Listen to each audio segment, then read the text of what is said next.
Now, if you've been watching this channel, you know we've been covering this topic surrounding DJ Daniel, the 13-year-old cancer survivor, for over the past week. However, when it comes to Piers Morgan, someone suggested you never really know which side he's going to take on these issues. But when it pertains to this particular issue, there's only one side.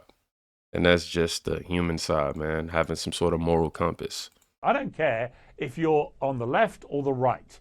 If you're a human being and that story doesn't just move you like a human being should be moved, there is something wrong with you. These are the people, Laura, who like to have the hashtag #BeKind on their social media biographies. These are the compassionate people. These are the ones who care more than anybody. Look at the way they treated DJ Daniel. Look at the way they treated the family of that poor murdered girl. Look at the way they behaved with their stupid signs. There was something wrong with those Democrats who didn't get up off their backside. And it says an awful lot that they still pretend they are the caring ones, the compassionate ones. They still pretend, because even outside of this story, we're going to move on to how, not right now at least, but we're going to be talking about how the Democrats are now openly calling for the unaliving of President Donald Trump. Like, it's getting ridiculous. Before we get into that, I want y'all to know that the woman, the MSNBC anchor who initially made those crude statements surrounding this 13-year-old cancer survivor, she actually responded. Well, let me backtrack. Trump responded to her, and then she since then responded. I want y'all to look at this, though. Look at how the Democrats are acting. Hey, Doge, I have a DEI hire to report, referencing the 13-year-old DJ Daniel. Even the community notes had to step in. He's a 13-year-old child with cancer. He was given an honorary title. He wasn't hired. Obviously, we get what they were trying to do. Wow. Matter of fact, this is something that I want to point out that Elon Musk reposted. Now, this video has been going viral. Shout out to the executioner. Posted, this lovely woman is neither Democrat or Republican, but she is clear. She said it was clear watching President Trump's speech. Let's see what she has to say. So I watched all 99 minutes of Donald Trump's speech to Congress last night. And as someone who's neither a Democrat nor a Republican, my one key takeaway from his speech is that to the elected members of the Democrat Party, women's rights and Black lives do not matter unless you are also a member of the Democratic Party. That the second either President Trump or a member of the Republican Party acknowledges you, the Democratic Party is going to wash their hands of you. Because when President Trump introduced the mother and the sister of Laken Riley, the woman in Georgia who was brutally attacked and unalived by somebody who was in the country illegally, Democrats said nothing. They sat there in silence. When he introduced the mother of a 12-year-old girl in Houston who was brutally attacked and unalived, allegedly by two men also in the country illegally, and I say allegedly because their case has not gone to trial yet, they didn't stand. No, nothing. And when he introduced a 13-year-old boy, a 13-year-old Black boy who had brain cancer that doctors gave only months to live, and now several years later, he's able to sit there in front of at a speech in front of all of these elected officials. And then President Trump announces that he's going to be an honorary member of the Secret Service. To my knowledge, only one Democratic member stood up and clapped for him. But y'all are the party of the people. You're supposed to be the party for women's rights. You're supposed to be the party for Black lives. Where were you? Where was that party? As a matter of fact, where has that party been? That party no longer exists, like she said. The only way that party exists is when it is the Democrats who are doing the quote unquote propping, as they like to call it. Now, if it was them whom were advocating or had the floor and were advocating for these same things or acknowledging these same things, I'm sorry, and also advocating, they would be, oh yeah, the Democrats did this, and look at the Republicans, they're over here, X, Y, Z, and woo, woo. Come on, man. I'm sure. I know for a fact most people who are Trump supporters, the huge majority who aren't, because we got some radicals. We're not going to sit here and act like we just too good, right? We got some radicals, but outside of that, man, if that was Joe Biden up there and he acknowledged those same things, we wouldn't have, oh man, that's Joe Biden. Yeah, we are okay, cool, yeah, great, man. Wow, this is incredible. I'm happy for this moment. And we understand empathy and things of that nature, but you guys are just, wow, you can't win. It was a black boy at that. Now, we've watched this clip. This will be the third time that I've played this in the videos. I have to acknowledge that because I know some people watch it and be like, oh my God, these people be clip forming. No, but it's important for me to provide context. This was the initial MSNBC host and what she said about DJ. But I think this was a lesson in finding one thing that you let yourself feel. And I let myself feel joy about DJ, and I hope he's alive for another, 95 years, right? And I hope he lives and the life he wants to live. He wants to be a cop. He knows what he wants to do. And maybe when you have childhood cancer, that crystallizes for you. And I hope he has a long life as a law enforcement officer. But I hope he never has to defend the United States Capitol against Donald Trump supporters. And if he does, I hope he isn't one of the 6 who loses his life to suicide. And I hope he isn't one who has to testify against the people who carried out acts of seditious conspiracy and then live to see Donald Trump pardon those people. But I think. Wow.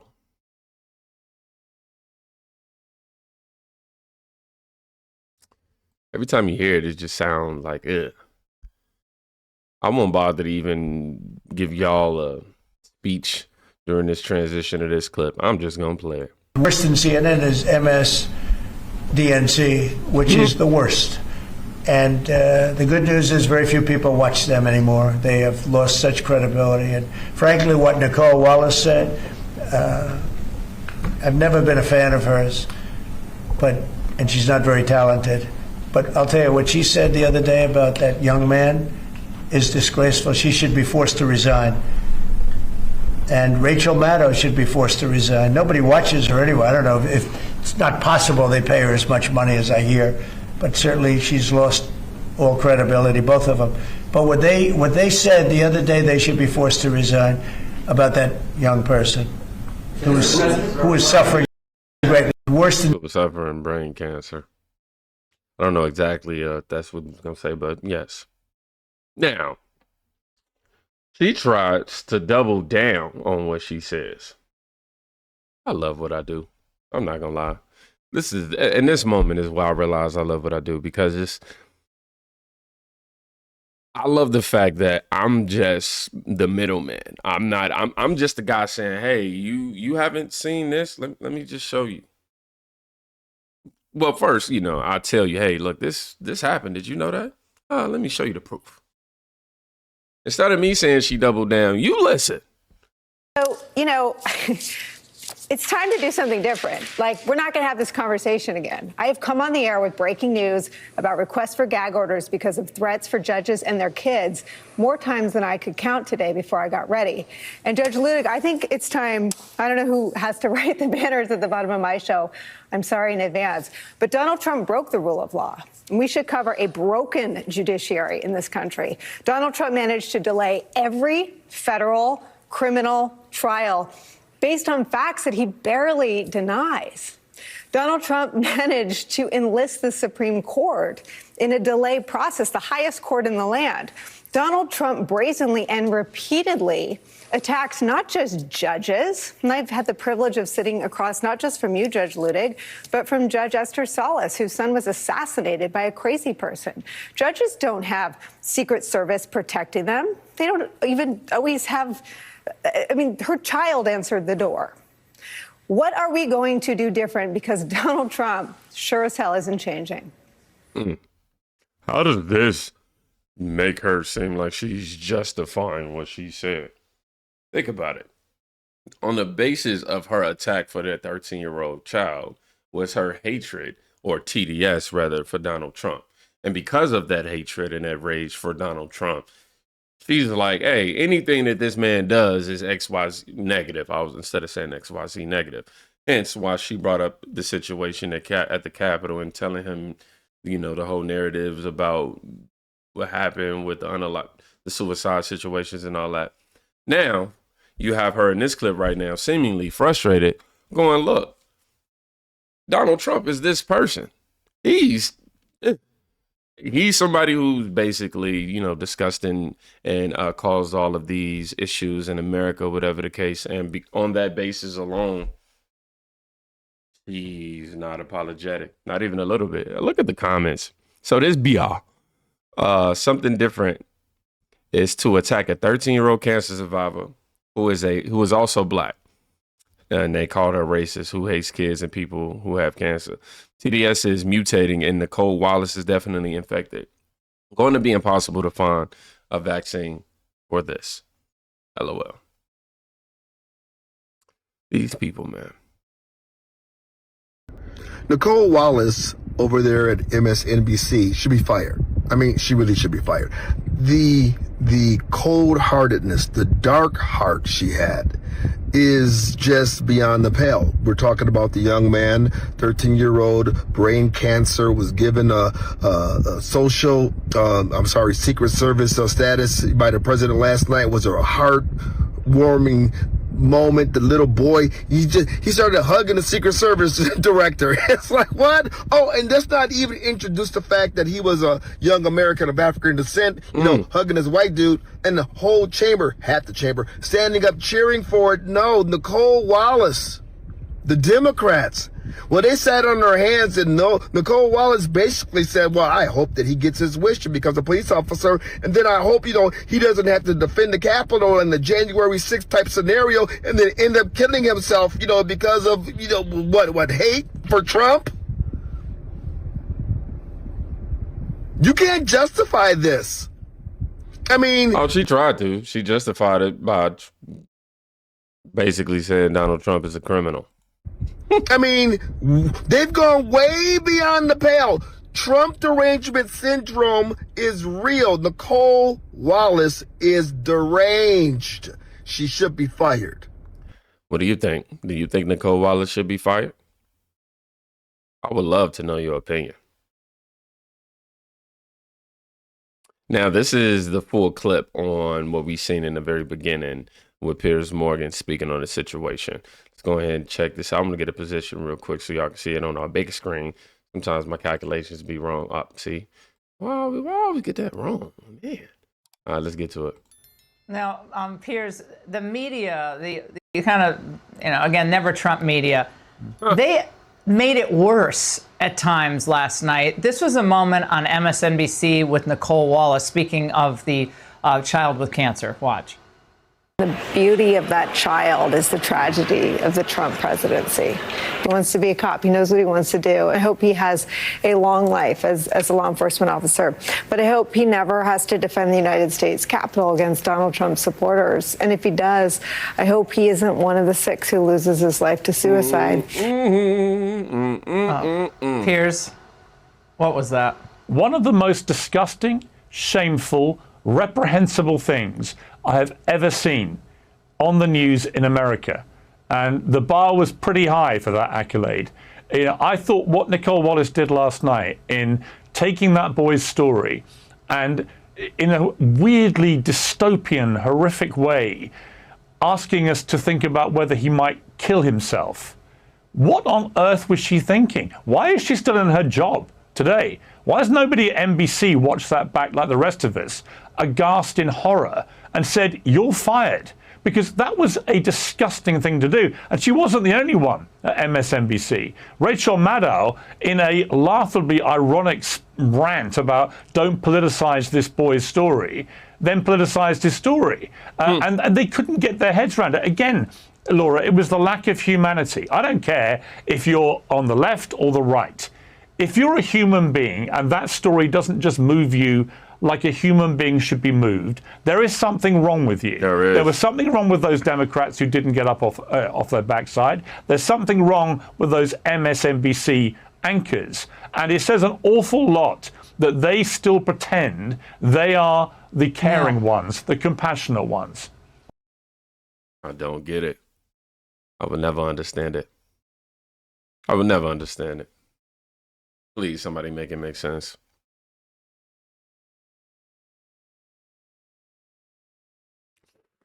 So,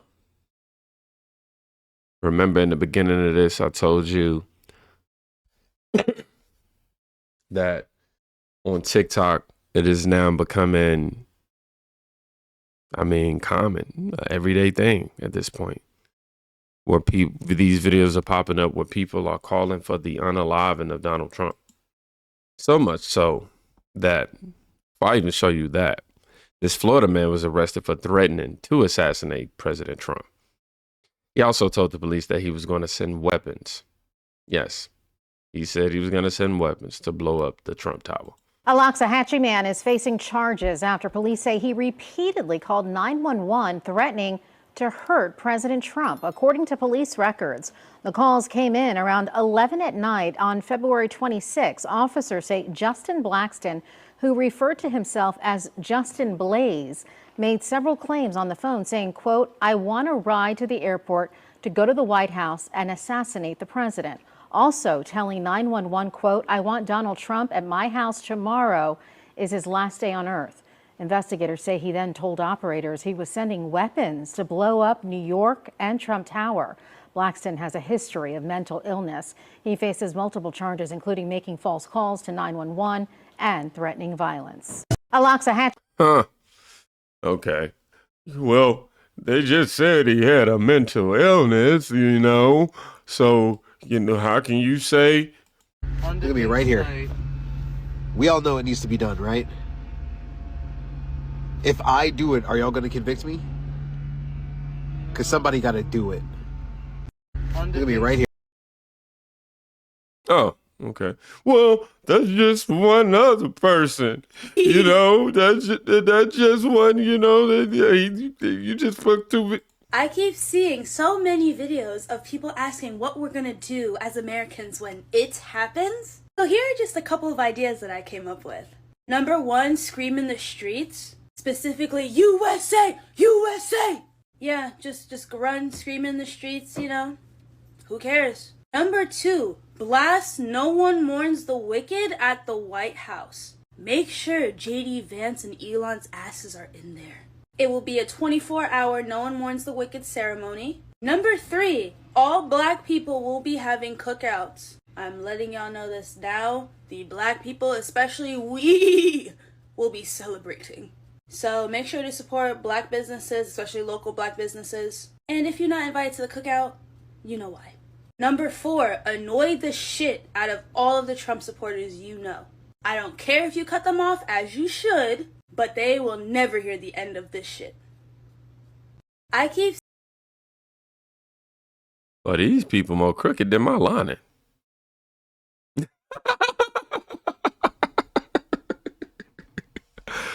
Dang. Now what you gotta say? I'll wait. He's just stringing them clips together, trying to. Okay. It's more. It's even more than this. But I felt like some of the others are a bit extreme. But I contribute this to the Democrats and the propaganda and the gaslighting. Because, look at it.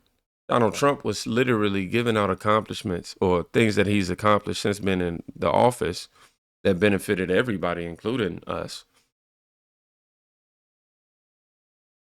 But their TDS was it was too thick.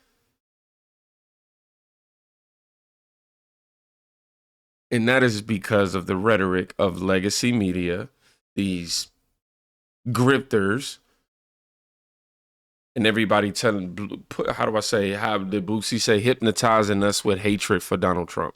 He didn't say that exactly. He said the whole hypnotized with hatred part, but I'm adding, America is hypnotized with hatred for Donald Trump right now. I was once there. I was once somebody who, I hated that dude for no reason at all. If you don't know my story, go check it out. It's either my pinned comment on Twitter if you're watching it on there, or it's on my pinned video on my YouTube channel. It's I hated Donald Trump, man, because I was told to hate him as a black man. I disagree. All black people don't feel the same at all. Now, the Democratic Party itself, frankly, is a irrelevant party. They don't have a message, and their policies have left cities in shambles. Where's the lie? The Democratic Party itself is, frankly, an irrelevant political party. They don't have a message. Their policy positions have left cities across this country in shambles. I mean, even last night, let's just think about this for a minute. The president highlighted DJ, the young kid who's dealing with cancer survivor. They didn't even have enough decency to stand and applaud. He highlighted the mother whose daughter was killed by an illegal immigrant. They didn't stand and applaud. He talked about law enforcement, not the bad guys, but the ones who are doing good work every day across this country, keeping our cities safe. They didn't stand and applaud. It appears to me that the Democratic Party... You see that? Why do they always want to interrupt? Oh, look at me interrupting. Applaud. It appears to me that the Democratic Party, in my personal opinion, is a party that is in chaos right now. You think... They have no idea which direction Sir Michael, with all due respect, you think Democrats are going to... Oh, absolutely. Wait, let me say this. You think Democrats should applaud Donald Trump when he talks about law enforcement? No, but a kid with cancer. Stop. Let me just... No, excuse me. In that very chamber where Donald Trump's goons tried to harm the people that were sitting there and applauding Donald Trump, you want Democrats to take advice from Donald Trump about law enforcement? It's not about taking advice, Julie. Some things should just simply be above politics. Right. And those are three instances where Democrats could have simply applauded. I'm sorry. You don't have to like the president to say these are good things. This president is cutting funding for childhood cancer. You want to know what he's cutting funding for? The NIH, the CDC. He's got a wacko as the head of HHS. And you want to talk about it. I'm sorry. I'm very happy for that kid. I'm very happy for that kid. I'm glad that his lifelong dream came true and he became, a cop or whatever he wanted to become. But the bottom line is that all it does is accentuate the horrors that Donald Trump is imposing on kids with cancer. Democrats seemed pathetic and they seemed petulant in their behavior last night. And if they think that's going to help them run into midterms next year, I say keep going. But what about... No, that's right. Keep going. At that rate, everybody's going to jump off of the Democrat ship. I don't know what else there is to say. We've covered this topic multiple times. I think this may be the 4th video. I don't think there's anything else to say as it relates to this right now, unless something else develops. Shame on you, Democrats. Thank y'all for watching. If you haven't already, definitely check me out on these other platforms if you prefer those. We are doing really well on X right now, and I couldn't be more grateful and humbled by the responses over there. So thank you to everybody who's following me. We are nearing now 10,000 followers over there, which is insane. Just 2 days ago, we were at 4,000. Yes, I don't know what's happening, but God is blessing me, and I'm taking it all in because y'all know my journey with YouTube. If you don't know, I was demonetized a few times, and things got really, really bad. Shout out to Just Jen as well. She was somebody who posted a couple. I'll use some of the clips that she posted in this video, and I know she just got monetized. So congrats, sis. Definitely got to reach out and tell her that. And but yeah, I just want to say thank y'all. I don't really know where I'm going with this. And go check on somebody today. You can quite literally be saving their life. Until then, I'm gonna see you in the next video. Right? I can count on you to watch the next one. All right, I'll do my part and make sure it's quality content. All right.